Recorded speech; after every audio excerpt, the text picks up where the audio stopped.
Cara, eu conheci você em Orlando, lá. Onde e você aí... cantou 4 horas seguidas. Foi, cara. Cara, esse cara que canta porque ele gosta. Ele canta porque ele ama a Deus. A gente foi pra mesa lá e... Sem o palco. Pegaram um violão, assim, mano, vamos fazer um louvor sem aqui. O palco, 4 sem horas. a câmera. Eu tinha um compromisso. Eu falei, pronto, cancela tudo aí que eu vou ficar aqui só aqui, ó, na vibe, na unção. E foi 4 mas horas Jesus ali. visitou a gente ali, cara. Poderoso. Sala de Poderoso. cinema virou uma igreja. Inclusive, no final ali, você entregou uma palavra para mim, para o Leandro, para as pessoas que estavam ali e tal. Vamos falar para a galera sobre isso. A gente já trocou ideias sobre muitas coisas. Inclusive, agora no episódio passado, eu falei, eu cheguei no Uber, tal, Jesus começou a entregar algumas coisas, mas a gente nunca falou a respeito. Isso é um dom, isso fala de dom de palavra de conhecimento, dom profético e tal.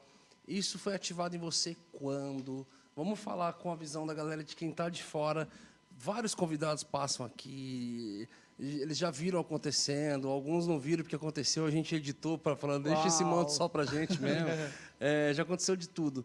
Vamos falar um pouco sobre isso, assim, cara. Como é que foi essa ativação? Como é que foi na prática para você? Cara, foi muito louco. No dia que eu converti, no dia que eu pisei a primeira vez numa igreja evangélica, o pastor estava pregando sobre o Espírito Santo. Eu tinha 15 anos. Sentei na última fila e ele começou a falar que o Espírito Santo era uma pessoa. Que o Espírito Santo não é uma energia, ele mora em você. O cara está lá falando do Espírito Santo, eu estou aqui começando a limpar uma lágrima aqui. Daqui a 5 minutos eu estou... Com 10 minutos eu estou urrando. Não entendendo nada. Eu falei, quem é esse tal de Espírito Santo? No final ele fez o apelo, quem quiser ser cheio do Espírito Santo, vem entregar a vida para Jesus, porque só por meio do Espírito você alcança o Filho e chega no Pai. E eu entreguei minha vida para Jesus e naquele dia, aquele pastor estava começando uma quarentena de jejum. 40 dias de jejum. Ele falou, você pode colocar o propósito que você quiser. É salvação de um familiar, é cura de uma doença, aquela história lá. E eu falei, cara, eu vou começar esse jejum aí. E no dia que eu converti, no dia que eu confessei Jesus, eu comecei minha primeira quarentena de jejum. Caraca. E o propósito foi ser cheio do Espírito Santo. Esses 40 dias de jejum, não quero nada. Eu só quero ser cheio do que esse cara acabou de pregar. 39º dia para o 40º. Na manhã do dia 40, ia ter uma consagração na igreja pentecostal. E a gente ia todo mundo se reunir para entregar o jejum junto.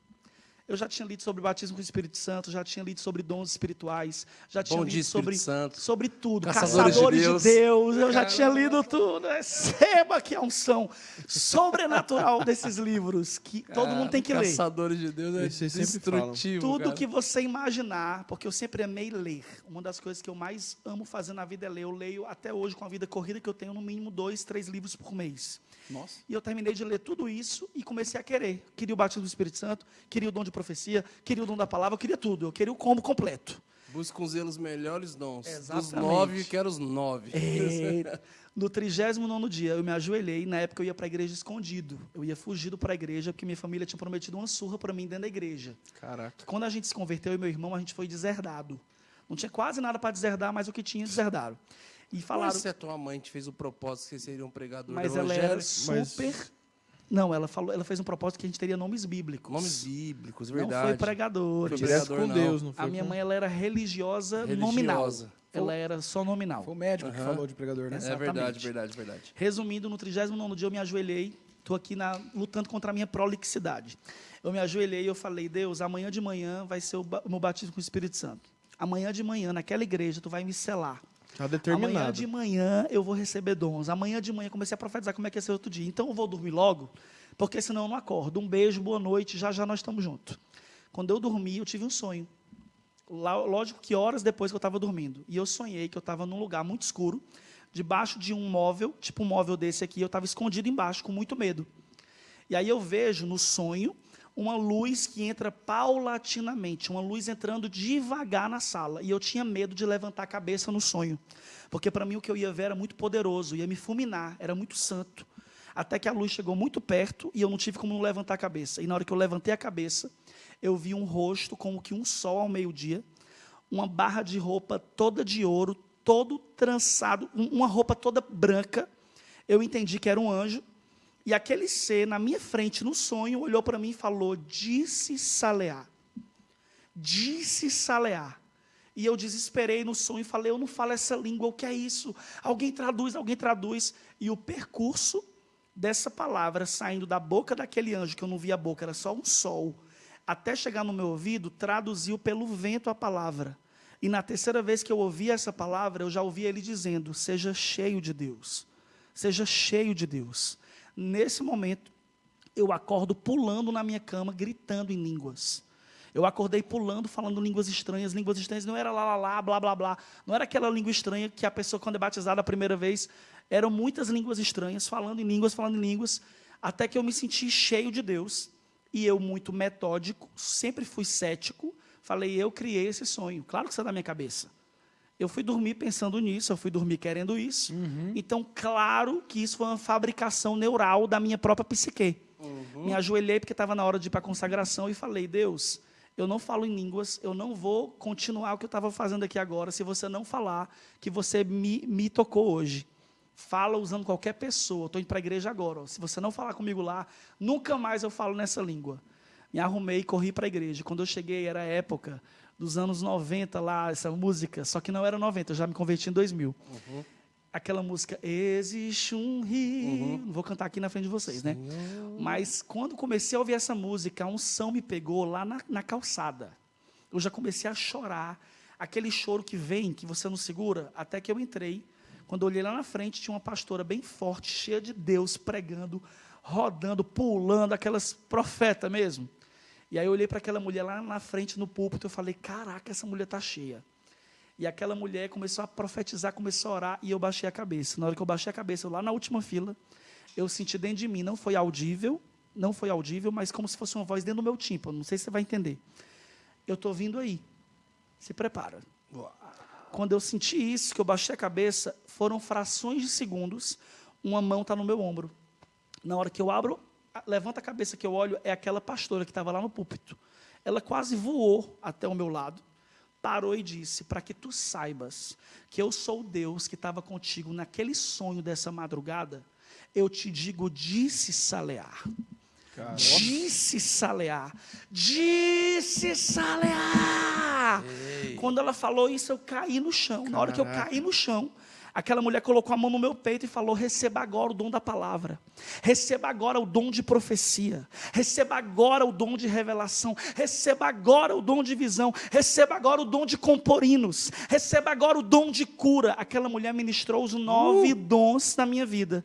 E naquela manhã, eu levantei do chão pregando, tendo visão espiritual, tendo profecia e tendo revelação. Eu saía na rua, eu via o corpo da pessoa transparente e eu via se ela tinha demônio. Qual era o demônio, por que tinha entrado aquele demônio, e eu já expulsava demônio dentro de ônibus. Caraca. Todo arrepiado, E eu olhava para aquelas pessoas e eu entendia que não era um poder meu, era o Espírito. Era o Espírito. Então vamos publicar o que eles falaram aqui agora. E eu comecei a viver essa profundidade, porque eu não tive defesa contra aquilo. A unção de Isaías 10, 27, que despedaça jugo, até chegar em Isaías 61, que Deus te ungiu para pregoar o ano aceitável do Senhor, a declarar liberdade aos cativos, abertura de prisão aos presos. Eu comecei a viver aquilo. E eu não tinha defesa contra aquilo. Eu orava de 10 da noite até 6 da manhã, tinha dia. E aquilo ali me alimentava. Eu não queria mais ser nada da vida, a não ser aquilo. Eu queria ser juiz na época que eu estudava, que eu fazia, tipo, ensino médio. Eu tinha certeza que eu ia ser juiz.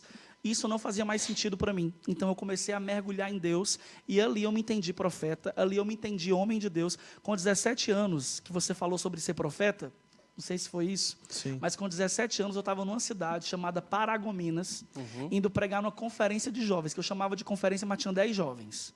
Aí eu já chamava de conferência. Congresso, era congresso. Eu sempre fui profeta até para mim mesmo. Congresso 2 ou mais. E eu estava num hotel de beira de estrada, esperando o carro chegar para poder me pegar e me levar para a igreja. Eu estava ali lendo a Bíblia, e a Bíblia, meu povo, é o único livro que você tem o privilégio de ler junto do autor. Então você tem que aproveitar a parada. E eu abri a Bíblia e estava escrito, profetas são conselheiros de reis e sacerdotes. Nesse dia eu já sabia que eu era profeta. Então eu levantei a Bíblia e falei, Deus, quem são os reis e os sacerdotes? Agora eu quero saber com quem é que eu me comunico. Porque eu já sei que eu sou profeta. Na autoridade. Eu sempre orei assim. Nessa noite, lá nesse quarto, subiu uma fumaça branca. Ninguém que está assistindo é obrigado a acreditar. Só eu que vivi, tá ok? E na hora que subiu essa fumaça branca, uma voz veio na fumaça. Literalmente. Literalmente dizendo: eu te ungi para ser conselheiro de reis e sacerdotes. Os reis da terra virão ao seu encontro. E eu te levantarei para que as minhas palavras estejam na tua boca. E você vai ser influente sobre os influentes. E eu derramarei uma unção de sabedoria sobre a tua vida. Somente fala o que eu te mandar. Eu gritava e dizia: eis-me aqui, me capacita.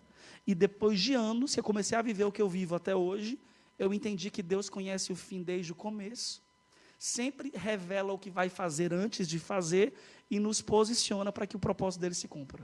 Amém. Uau. É metralhadora giratória, meu sobrenome, viu? Ponto 50. Meu se apelido. chama. Vejo que homem não vem só.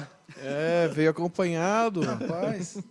Não, cada pergunta foi 4 perguntas, 4 pauladas.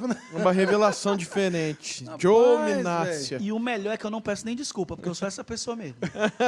Convidaram porque quiseram, agora segura aí o B.O. Não liguei pra ninguém, né? Pedindo pra estar aí. É isso aí. Isso aqui, meu povo, eu sei que a gente já está quase terminando, ó, mas eu sei que isso daqui responde dúvidas de pessoas que estão assistindo. Não, a Amém. pergunta foi por isso. Sobre comunhão com Deus, cara. Como é que eu faço para ter o Espírito Santo? Cara, é você no seu quarto, é você lendo a sua Bíblia, é você indo para a sua igreja, é você se alimentando espiritualmente. Tudo é proporcional à sua busca. Deus está lá, na palavra de Deus em Jeremias está escrito: buscar-me-eis e me achareis, quando me buscardes de todo o vosso coração. Então, se você buscá-lo, ele não vai brincar de esconde-esconde com você. Ele vai ter prazer de ser achado de você e vai te revelar o que você precisa saber sobre você mesmo, que você ainda não sabe. E depois vai te desatar para o teu destino, porque se Deus curar a tua identidade, Ele te desata para o teu destino. Muito bom.